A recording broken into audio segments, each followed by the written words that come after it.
This is the recording for Chapter 20, the somatic symptom disorders and the dissociative disorders. So, somatic symptom disorders are disorders that have physical symptoms and there is no reasonable medical explanation for these symptoms. But the symptoms do cause distress and they impair the ability of one to have relationships with others, to work, to be comfortable, and cause some other depression, some anxiety. Um, the dissociative disorders, on the other hand, is a disruption in consciousness, memory, and identity. Usually this happens when anxiety becomes overwhelming and that our defense mechanisms that normally govern our consciousness, our identity, and our memory and behavior have kind of disintegrated. So with somatic symptom disorders, the prevalence is anywhere from 1% to 11%. They think that this is more in females, but it may be simply because females are more willing to talk about it and ask for help with this. So it may be that this disease affects both men and women equally. Conversion disorders, 5 to 30% of the population. This does occur more frequently in women than men, excuse me, and more frequently in adolescents and young adults than older people.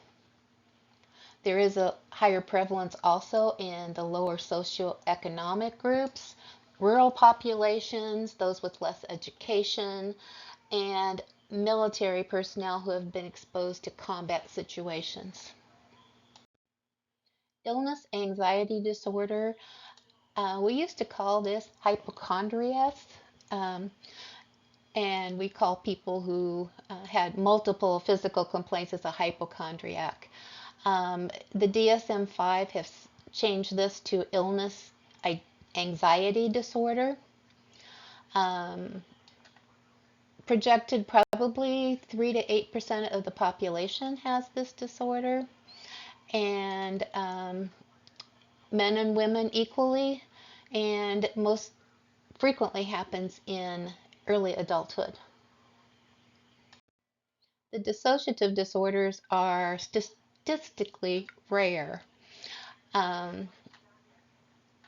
Brief episodes of depersonalization symptoms happen more in younger adults, especially when they are severely stressed, sleep deprived, travel to unfamiliar places, or under the influence of drugs. Dissociative amnesia occurs more frequently under conditions of war or national disasters. There has been increase in the number of reported cases of this, possibly because we're more aware of this and identifying cases that were previously undiagnosed. It can occur at any age, but difficult to diagnose in children. The disorder is more likely in women than men. Usually the onset is in childhood, although it may not be recognized until much later in life. Clinical symptoms usually are not seen until late adolescence or early adulthood. Usually this happens due to severe psychosocial stress.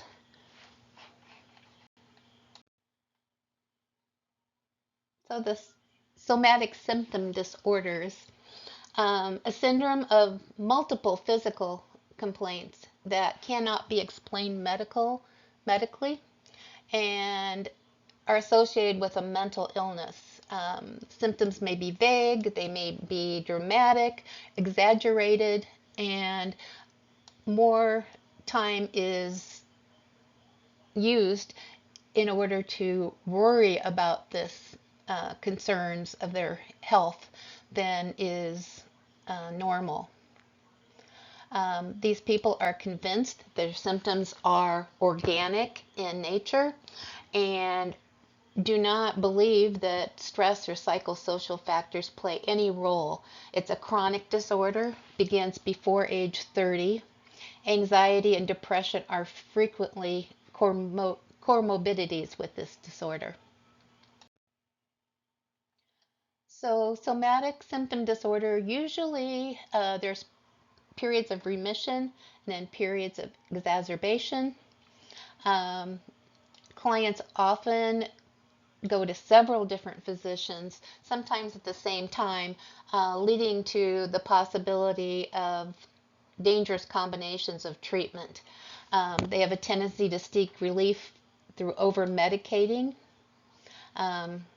They may use analgesics, anti-anxiety disorders, uh, anti-anxiety medications. Drug abuse and dependence are common.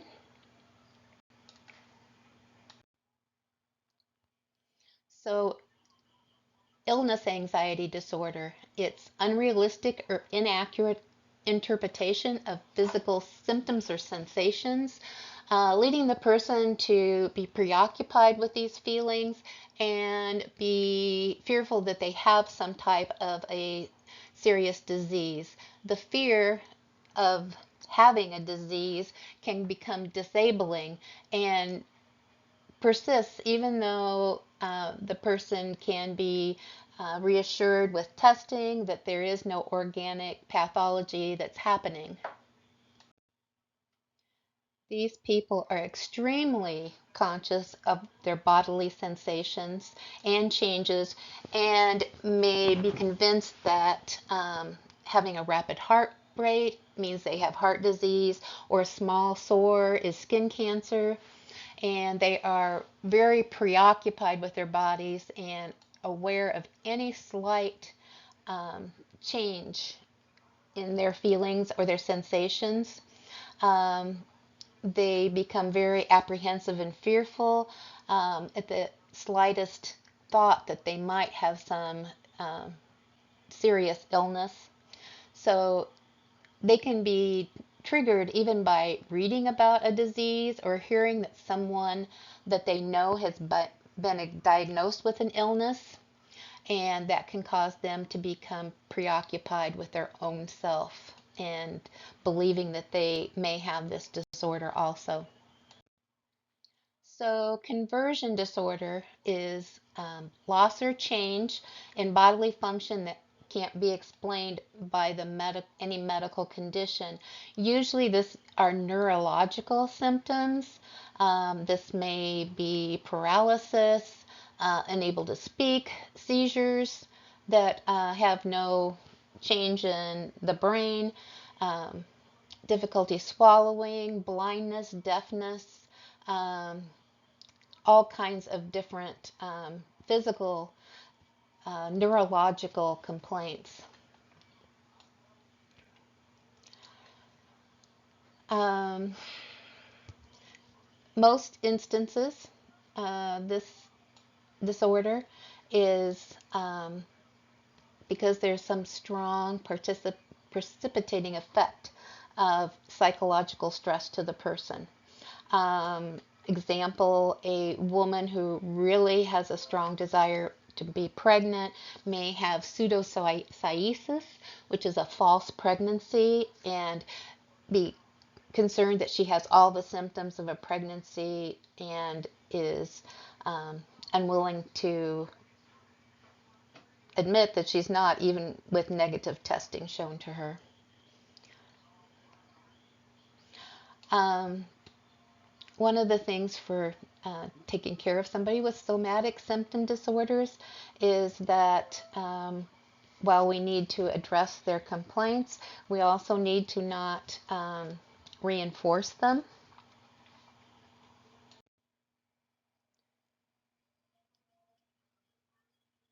So there may be a physiological factor that plays a part of somatic symptom disorders, um, but this diagnosis kind of points to um, that the medical condition has been precipitated by the somatic symptoms, or there's being perpetuated, or it's standing in the way of recovery from their medical condition.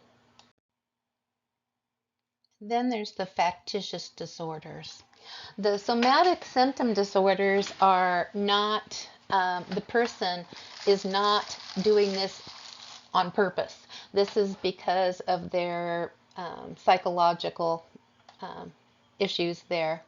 The factitious disorders are different because this is conscious, intentional, uh, having symptoms or psychological symptoms, physical symptoms, um, and it is in order for the individual to receive emotional care and support. um, they may even um, do things to aggravate a current situation, or even inflict injuries on themselves in order to get into that role of patient and being taken care of.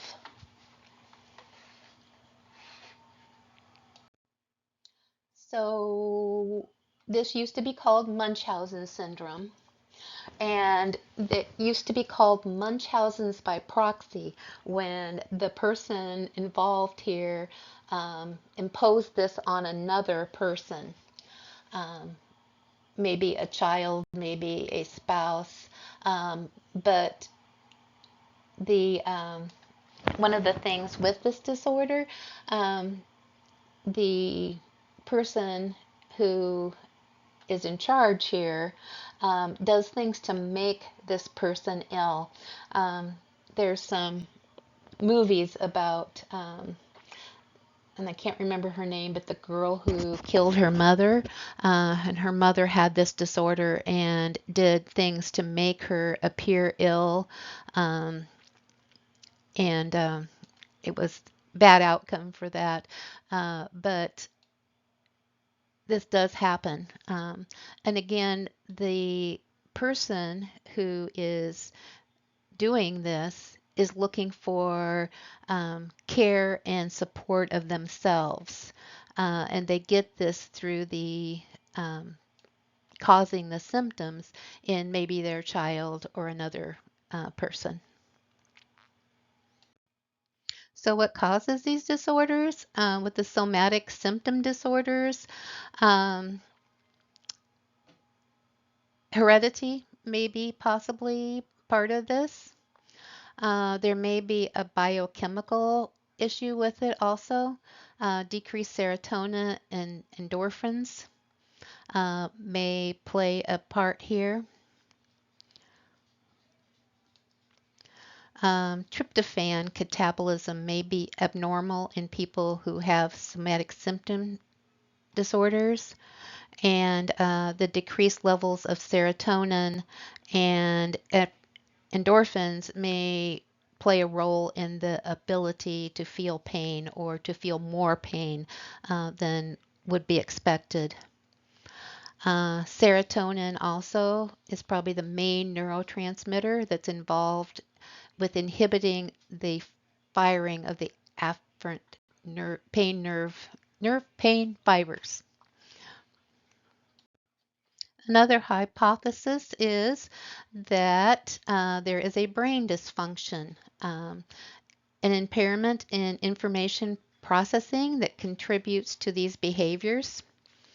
Um, some brain studies have shown hypometabolism of the dominant hemisphere, hypermetabolism in the non-dominant hemisphere, and impaired communication from one hemisphere to the other.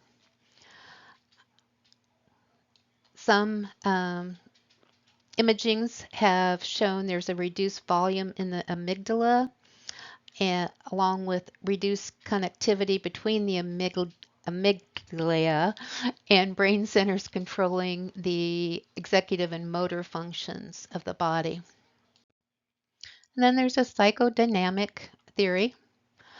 Um, this sees illness anxiety disorder as an ego defense mechanism. Physical complaints are the expression of having low self-esteem and feeling worthless because it's easier to feel bad about something that is wrong with your body than to feel something is wrong with yourself. Um, Possibly this illness anxiety disorder is a defense against guilt. This view has also been seen to possibly be related to individuals who have factitious disorders also. So family dynamics and their role in this.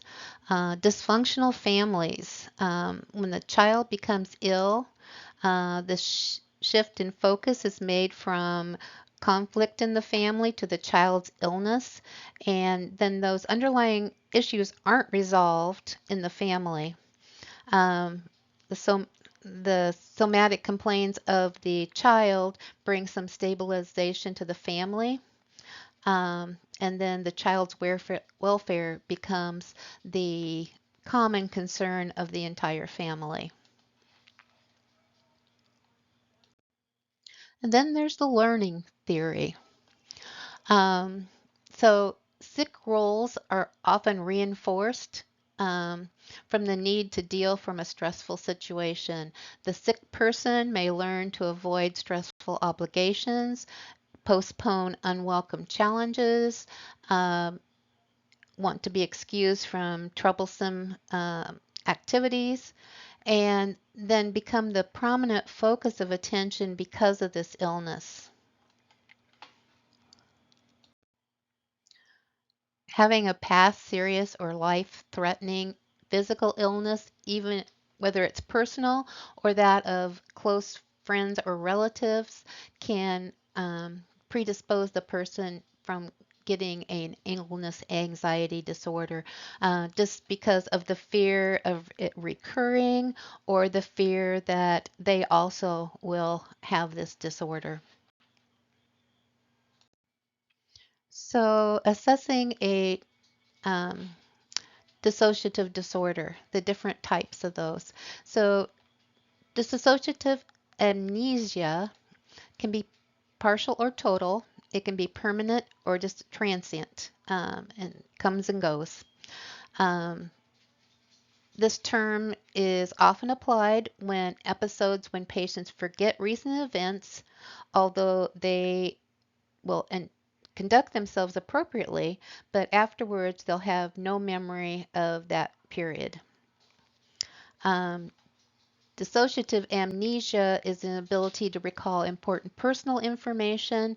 Usually it's because it's a traumatic or stressful event, and it is too extensive to be explained by ordinary forgetfulness, and it's not due to a direct effect of substance use, neurological problems, or another medical condition. There are 3 different types of dissociative amnesia. So, localized amnesia is the inability to recall all incidents associated with a stressful event. It may be broader though than just one single event.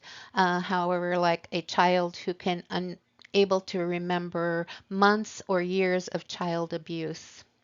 In selective amnesia, individuals can only recall certain parts of a incident assessed with a stressful event. Generalized amnesia is when the person has total inability to recall anything that happened to them during their entire lifetime, including who they are. Uh, People who are suffering from this are often brought to a hospital by police who have found them wandering confused around the streets. A subtype of the dissociative amnesia is the dissociative fugue. Um, in dissociative fugue, there is sudden, unexpected travel away from their home, um, or bewildered wandering, with the inability to recall some or all of one's past. They may not be able to tell you who they are, and sometimes they may assume a new identity.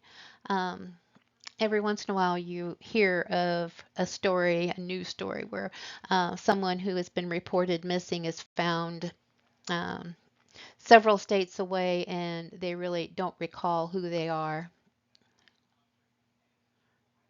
or how they got there. Dissociative identity disorder used to be called multiple personality disorder. Um, there is two or more personalities in the single individual. Um, these can be referred to as alter identities. Only one personality is evident at any given time, and one of them is dominant most of the time over the course of this disorder. Transition from one personality state to another may be sudden or gradual and can be dramatic. There are questions about if this disorder is being overdiagnosed. Um, there are certain individuals who present with this condition, and most have been victims of severe childhood physical and sexual abuse. Before they're diagnosed with DID or dissociative identity disorder. Many of them are misdiagnosed as depressed, borderline, or antisocial personality disorders, bipolar, schizophrenia. Um, this is also a disorder that is kind of like OCD. People It's a popular diagnosis. If you get onto YouTube and search for dissociative identity disorder, you'll find many people who talk about their experiences, and some of them are able to, here, I'll show you all my identities. That's not usually how it works. Usually, this is not something that you can just shift from one identity to another just because you want to. So depersonalization and derealization. Um, this is a temporary change in awareness, um, and it can have feelings in reality, a change in your body image, feeling detached from the environment, or having the sense that you are outside your body observing yourself from the outside. So this disorder involves depersonalization, which when there's a disturbance in the perception of yourself, or derealization, where there is a alteration in the perception of the external environment. Both of these can occur in a variety of psychiatric illnesses, neurocognitive disorders, anxiety and depression, schizophrenia are a few of those. When we call this a disorder, then we are saying that there are recurrent, persistent, or recurrent episodes of depersonalization, derealization, or both of these at the same time.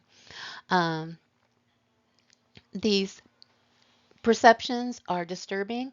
They're also seen as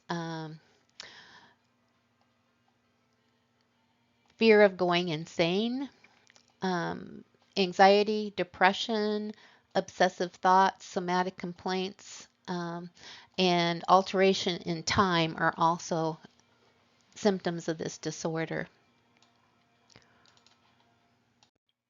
So the predisposing factors for dissociative disorders, um, most adults who have this disorder also have a history of physical and sexual abuse, although there are genetics being studied, it doesn't look like there is any genetic contribution for this.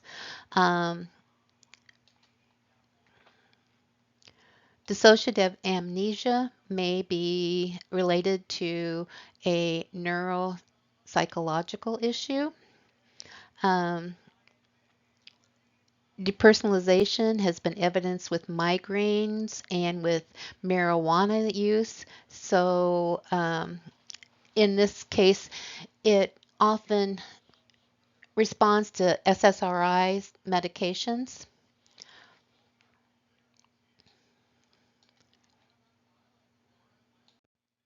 And then Sigmund Freud had thoughts about dissociative disorders also. He believed that they occurred when a person would repress distressing mental thoughts from their conscious awareness. Um, there are current psychodynamic explanations based on these concepts. The repression of the mental contents is believed to protect the client from emotional pain, either from disturbing external circumstances or the anxiety producing internal urges and feelings. This kind of goes along with the alters in dissociative disorders, the dissociative identity disorder. Some of them, uh, the main person doesn't remember maybe the precipitating sexual abuse, physical abuse as a child, where the alters do. And the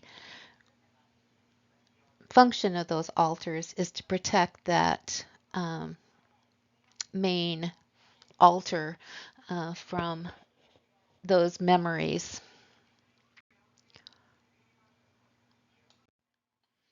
So, kind of like I said on the other slide, um, there is evidence that there are traumatic experiences that the person is unable to cope with in any way other than dissociating themselves from the memories of this. Um, Often these are physical, sexual, or psychological abuse by a significant person in a child's life. Sometimes the parent, it could be another significant other in their life.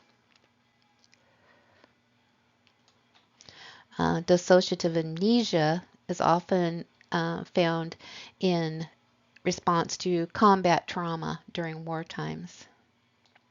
So, treatment for somatic symptom disorders, individual psychotherapy um, to help them develop healthy and adaptive behaviors, group therapy can be helpful because it's a setting where clients can share their experiences of illness, can learn how to verbalize their thoughts and feelings, and be confronted by the group members and the leaders when they reject the responsibility for maladaptive behaviors. Cognitive behavioral therapy is helpful with somatic disorders, kind of teaching people how to identify their thoughts and feelings and to find a healthier way to look at the situation. Pharmacology is also used, medications. Um, if there is underlying depression or anxiety, antidepressant therapy is warranted. A selective serotonin reuptake inhibitor is usually used. Anxiety can be treated short term with some benzodiazepines, but they should not be used long term because of possibility of addiction. In conversion disorders, um, giving IV amibarbital or lorazepam may be helpful in revealing information related to trauma. This is kind of the truth serum kind of thoughts. The person is given this medication, and then the psychotherapist kind of takes them through their thoughts and feelings, and there may be things that they will talk about under this medication that they wouldn't otherwise. For the dissociative disorders, amnesia may resolve spontaneously when the stressful situation is over. Again, amibarbital can be used to find lost memories. Hypnosis may be required to find lost memories. Cognitive therapy, um, integration therapy in the dissociative identity disorder, and that's a blending of all the personalities into one personality. Um, it's a lengthy process, and some clients choose not to pursue this. Um, it may be the clients who have past traumas and they are doing integrative theory have to remember all these feelings. And so it may be very painful when they actually feel the pain that they felt at the time of the abuse because they've been protected from that. Medications have been tried, but doesn't seem like medications really are very helpful for the dissociative disorders unless there is another underlying psychiatric disorder like depression or schizophrenia.